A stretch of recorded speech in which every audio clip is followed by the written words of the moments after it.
Bismillahirrahmanirrahim. Assalamualaikum warahmatullahi wabarakatuh. Perkenalkan, nama saya Dian Aulia.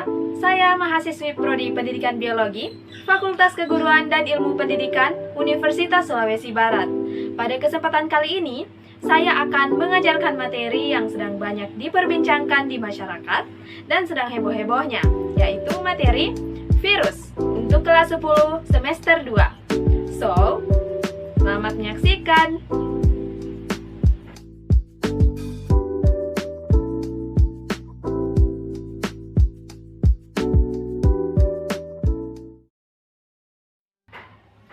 Assalamualaikum warahmatullahi wabarakatuh. Halo adik-adik, selamat datang di pembelajaran biologi. Bagaimana kabar kalian? Semoga kalian semua senantiasa dalam keadaan sehat ya. Alhamdulillah, hari ini kita masih bisa melaksanakan proses pembelajaran walaupun masih secara virtual ya adik-adik. Namun, kakak berharap kalian semua tetap semangat untuk menuntut ilmu. Seperti biasa, sebelum pelajaran kita mulai, mari kita berdoa menurut kepercayaan kita masing-masing agar pembelajaran kita ini menjadi berkah untuk kita semua. Berdoa dimulai. Berdoa selesai. Adik-adik, jangan lupa menyiapkan alat tulis ya. Adik-adik, sejak akhir tahun 2019 lalu, dunia dihebohkan dengan penyebaran virus corona yang begitu cepat. Tercatat bahwa virus ini telah menyebar ke 215 negara, termasuk negara kita nih. Inilah sebabnya mengapa ketika kita keluar rumah, kita harus menerapkan protokol kesehatan, memakai masker, menjaga jarak, dan menghindari kerumunan. Sehingga kita masih melakukan pembelajaran daring hingga saat ini. Sebenarnya, virus itu apa sih? Kenapa sih kita harus pakai masker?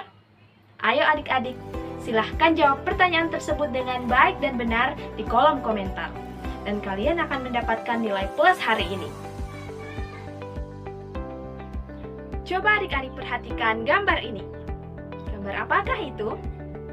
Ya, betul sekali. Gambar tersebut adalah penampakan dari virus corona atau SARS-CoV-19 yang merupakan virus yang menyerang sistem pernafasan manusia. Virus ini sudah tidak asing kan buat kita semua? Nah, pada pembelajaran kali ini, kita akan membahas mengenai virus. Adapun setelah kegiatan pembelajaran ini, kalian diharapkan dapat 1. Mendeskripsikan ciri-ciri dan struktur virus. 2. Mendeskripsikan bentuk virus. Dan 3. Memahami ciri virus sebagai makhluk hidup dan virus sebagai makhluk tak hidup atau benda mati. Istilah virus berasal dari bahasa Latin yaitu virion yang berarti racun. Sejarah penemuan virus dimulai pada tahun 1883 oleh Adolf Meyer dengan ditemukannya penyakit yang menyebabkan adanya bintik-bintik kuning pada daun tembakau. Penyakit tersebut kemudian dikenal dengan istilah penyakit mozaik tembakau. Yang kemudian semakin banyak ilmuwan yang terlibat dalam penemuan virus, seperti Dmitri Ivanovsky, Martinus B. Jering, Wendell Meredith Stanley, dan masih banyak lagi. Kakak ingin tanya, virus itu makhluk hidup atau bukan? Ayo kita review kembali materi yang sudah kita pelajari mengenai ciri-ciri makhluk hidup. Coba ingat kembali, ciri-ciri makhluk hidup itu ada berapa? Ya, ciri-ciri makhluk hidup ada 10, yang meliputi bernafas, bergerak, membutuhkan makanan, peka terhadap rangsang, tumbuh dan berkembang, mengeluarkan zat sisa, melakukan regulasi, berkembang biak, melakukan metabolisme, dan beradaptasi. Jadi bagaimana adik-adik? Apakah virus memiliki ciri-ciri tersebut? Tidak ya adik-adik, virus tidak memiliki ciri tersebut. Kenapa? Karena untuk melakukan metabolisme, virus butuh inang. Jadi, si virus ini nggak bisa melakukan metabolisme dan tentu tidak dapat pula berkembang biak jika berada di luar sel inang. Adik-adik sekalian, ada sebuah studi di National Human Genome Research Institute tahun 2017 yang menyebutkan bahwa virus ada di antara makhluk hidup dan tidak hidup. Sehingga, virus disebut juga dengan metaorganisme. Kenapa? Virus dikatakan makhluk hidup karena mampu melakukan reproduksi atau berkembang biak dan melakukan metabolisme saat berada di dalam sel inang. Sedangkan virus dikatakan benda mati karena ia tidak memiliki sel seperti makhluk hidup, dan ia akan mengkristal saat tidak ada sel inang yang diinfeksi oleh si virus untuk melakukan aktivitas. Namun, ada istilah lain untuk menyatakan sifat virus ini. Ada virus yang aktif dan inaktif. Virus dikatakan aktif jika ia melekat pada inangnya, sedangkan virus dikatakan inaktif jika tidak ada sel inang. Jadi, jangan bingung lagi ya adik-adik. Jadi, kalian sudah tahu bahwa virus itu merupakan metaorganisme, bukan? Oke, selanjutnya kita akan mempelajari ciri-ciri virus. Apa saja sih ciri-ciri virus itu? Nah, ada beberapa ciri-ciri virus. Yang meliputi 1. Virus berukuran sangat kecil, berkisar antara 0,02 sampai 0,3 mikrometer, dan yang paling besar berukuran 200 mikrometer. Karena itu, virus hanya dapat dilihat dengan mikroskop elektron. 2. Tubuh virus terdiri atas selubung proton atau kapsid dan bahan inti, di mana bahan inti bisa berupa RNA saja atau DNA saja. 3. Virus tidak mempunyai membran dan organel-organel sel yang penting bagi kehidupan. 4. Virus hanya dapat bereproduksi jika berada di dalam sel hidup atau jaringan hidup. 5. Biasanya virus ini stabil pada pH 5 sampai 9. 6. Virus dapat dikristalkan seperti benda mati. 7. Virus dapat dihilangkan oleh sinar ultraviolet dan sinar X, tetapi zat antibiotik dan zat antibakteri lain tidak berpengaruh terhadapnya. Selanjutnya, kita perlu tahu struktur dari si virus ini.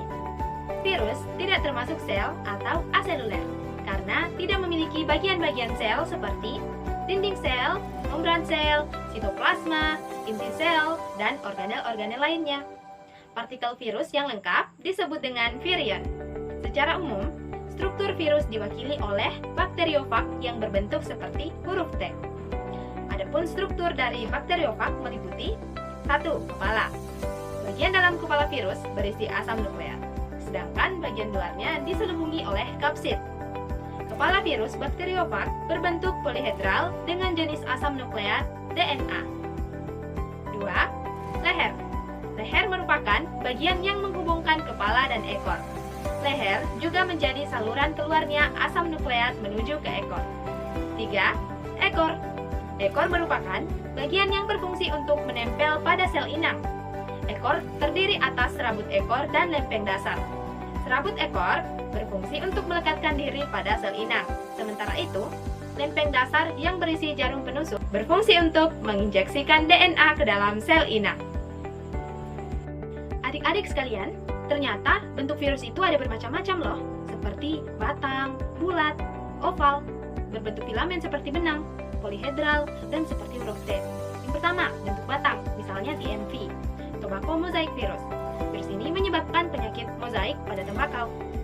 Kedua, berbentuk batang dengan ujung oval seperti peluru, misalnya rhabdovirus yang menyebabkan penyakit rabies pada anjing atau disebut juga penyakit anjing gila.